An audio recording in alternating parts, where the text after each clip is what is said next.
Her mother says Sissy Thompson would have made a difference in the community. The fourth grader died 7 months ago after being shot in Mount Auburn, where she lived with her family. Tonight we have news on the people who pushed into that home that night.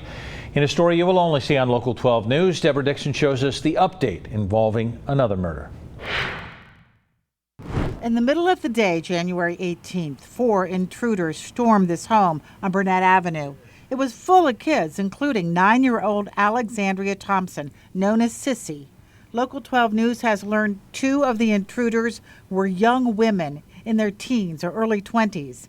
Inside, a gunman demanded money and drugs from Sissy's father, Alex, who struggled with him. Several shots were fired, wounding Alex and killing Sissy.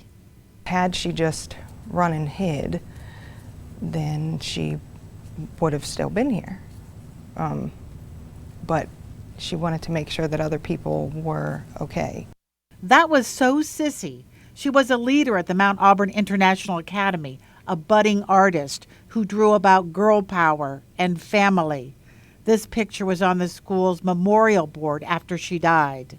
She's doing her own drawings and stuff, and she was getting her own little style about things, and I would have really liked to see what it would have been. And we thank you, Lord, for these men and women that came out here today to show that we're here and we will not go away. A shaken community marched up and down the street demanding witnesses come forward. That was 7 months ago.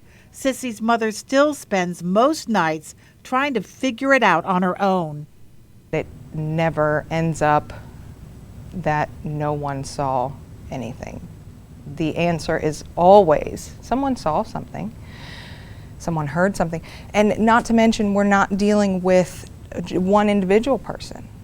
We're dealing with possibly 5 people, 4 people in the house, maybe there was a guy outside in a vehicle. 5 people? Come on. People do know who pushed their way into this home. They're calling Crime Stoppers with names. In fact, one of the young women has been murdered since Sissy was killed. But calling the Crime Stoppers anonymous tip line is not giving Sissy a voice. So far, no one is willing to go to court and say what they know out loud.